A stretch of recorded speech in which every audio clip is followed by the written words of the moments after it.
Hello दोस्तों, नमस्कार दोस्तों। आप लोग अच्छे ही होंगे। तो दोस्तों, आज हम बात करने वाले हैं वीडियो री एग्ज़ाम के बारे में जो 2018 में कैंसिल हुआ था और फिर 2023 जून या जुलाई तक होने की संभावना है। देखिए, हो जाए तो अच्छा ही है क्योंकि हम लोग उसी की तैयारी कर रहे हैं। क्योंकि सुपर टेट तो आने वाला नहीं इतना जल्दी, सोच रहे हैं उसी की तैयारी कर लें, क्या पता उसमें ही हो जाए। तो दोस्तों, आज हम लोग उसी के बारे में बात करने वाले हैं। उसको कैसे पढ़ना है, किन बुक से पढ़ना है और क्या पैटर्न है, सिलेबस क्या है। जो दिया है एक बार उसको पता ही है, लेकिन एक बार फिर से हम लोग रिकॉल करते हैं उस चीज़ों को कि कैसे क्वेश्चन आए थे, क्या है, कैसे है, कौन सी बुक से पढ़ें तो ज़्यादा सही रहेगा, कौन सी बुक से पढ़ें तो नहीं सही रहेगा। तो यही सब बात करने वाले हैं। तो बेसिकली इसमें 3 सब्जेक्ट हैं, जिसमें हमारा पहला हिंदी है, उसके बाद रीजनिंग, फिर जीएस। जीएस तो थोड़ा ब्रॉड है, लेकिन हिंदी और रीजनिंग में हम लोग कवर कर सकते हैं ज़्यादा, क्योंकि उसमें सिलेक्टेड टॉपिक्स हैं तो उसको कवर करने में ज़्यादा हमको दिक्कत नहीं होगी और उसको हम लोग आसानी से करते हैं। तो इसमें जिसका स्कोर ज़्यादा हो जाएगा, लगभग उसके सिलेक्शन के चांस ज़्यादा बनते हैं। बाकी जीएस का तो आप लोग जानते ही हैं, जीएस में इतना ब्रॉड सिलेबस है, history, geography, economics, polity, computer, उसी में सब कुछ है। तो थोड़ा उसमें दिक्कत है। बाकी अगर आप इसमें स्कोर कर लेते हैं रीजनिंग और हिंदी में तो आपके लिए अच्छा रहेगा। अगर आप हिंदी का करते हैं तो लगभग समझ लीजिए माइनस मार्किंग काट उठ के अगर हो जाता है तब भी आपका 45 क्वेश्चन तो आराम से कर ही जाएंगे 50 में से। वही हाल रीजनिंग का है। रीजनिंग बहरहाल पिछली बार जो आई थी थोड़ा टफ आई थी, लोग 35-40 तक स्कोर कर पाए थे, उससे ज़्यादा कोई नहीं कर पाया था। तो वही अब की बार हम लोग को ध्यान देना है कि कथन, निष्कर्ष और एडवर्टाइजमेंट और पजल के क्वेश्चन ज़्यादा पूछे गए थे। पिछली बार बहुत लेंदी हो गया था पेपर जो भी आया था, तो उसको अब की हम लोग को ध्यान में रख के उसी पे फोकस करना है। बाकी और सब चीज़ें नॉर्मल आती हैं तो हो ही जाता है, लेकिन जो ये चीज़ें हैं पजल और एडवर्टाइजमेंट के क्वेश्चन, कथन एवं पूर्ण धारणाएँ, कथन एवं निष्कर्ष, ये सब 3-4 टॉपिक जो हैं हमारे लिए ज़्यादा इम्पोर्टेंस है।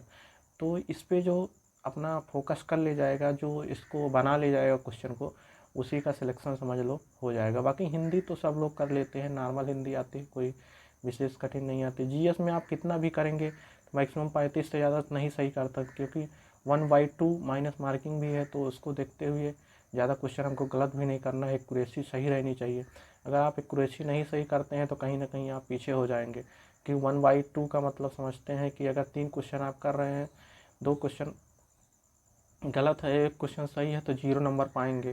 तो इसलिए हम लोग को बहुत एक्यूरेसी के साथ क्वेश्चन करने हैं। तो आप लोग का कमेंट आ रहा था कि कौन सी बुक से पढ़ें, कैसे पढ़ें। तो जो हम अपना करते हैं, तो ये हमारे पास हिंदी की है, आदित्य पब्लिकेशन की, इसको पढ़ते हैं हिंदी यहाँ से। उसके बाद हमारे पास है जीएस की, तो दृष्टि की है, सामान्य ज्ञान 2022, तो इसी से पढ़ लेते हैं, यही काफ़ी है। या आपके पास लूसेंट हो तो वो भी, उससे भी पढ़ सकते हैं। हमारे पास तो है लूसेंट, उससे भी पढ़ते हैं। ये तो हमने नहीं लिया है तो इससे भी पढ़ते हैं। इसमें टॉपिक अच्छे अच्छे दिए गए हैं, ज़्यादा ब्रॉड में नहीं है, लेकिन हाँ वनडे एग्ज़ाम के लिए, किसी भी एग्ज़ाम के लिए सही है।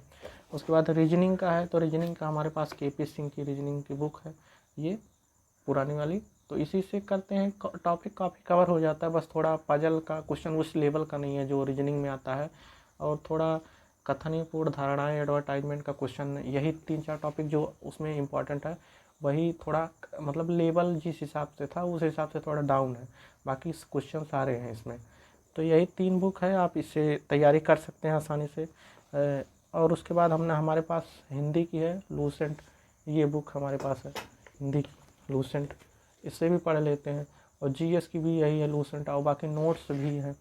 तो स्टडी मटेरियल काफ़ी है, लेकिन आप ज़्यादा भटके ना, यही 3 बुक जो है ये नॉर्मल, अगर आप इसी से तैयारी करते हैं, ये 3 और ये हिंदी, ये तो आपका सिलेक्शन समझ लीजिए हो जाए। ज़्यादा भटकेंगे तो दिक्कत है, क्योंकि समय है नहीं हमारे पास ज़्यादा। एक बार पढ़ा हुआ है सबका लगभग, तो इतने साल से जो तैयारी कर रहा है, जो अगर 2018 में फॉर्म डाला है, इसका मतलब वो कहीं ना कहीं पढ़ रहा है।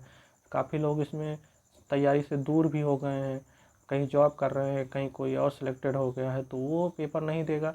पेपर में समझ लीजिए जितने लोग फॉर्म डाले थे 14 लाख लोग, शायद पिछली बार 9 लाख लोग पेपर दिए थे, तो अब की बार भी वही लगभग 6 से 7 लाख लोग पेपर देंगे। 7 से ज़्यादा तो नहीं होना चाहिए, क्योंकि कुछ लोग नौकरी भी पा गए हैं, टीचर में सेलेक्ट हो गए, PCS में हो गए और कहीं हो गए, तो वो थोड़ा ना देंगे।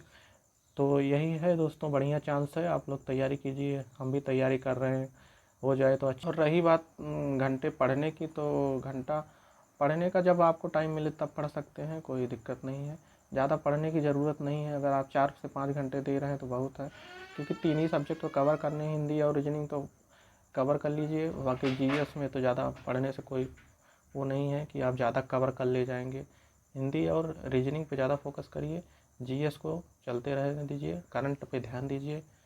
और बाकी हिस्ट्री, ज्योग्राफी, इकोनॉमिक्स तो सब लोग पढ़े ही हुए हैं पहले से, तो नॉर्मल, ज़्यादा टेंशन लेके नहीं पढ़ना है, पढ़िए और सिलेक्शन लीजिए बढ़िया, कोई दिक्कत नहीं है। जानकारी देते रहेंगे, अगर जानकारी अच्छी लगी हो तो चैनल को सब्सक्राइब कर लीजिए। मिलते हैं किसी नेक्स्ट वीडियो में, तब तक के लिए नमस्कार, जय हिंद।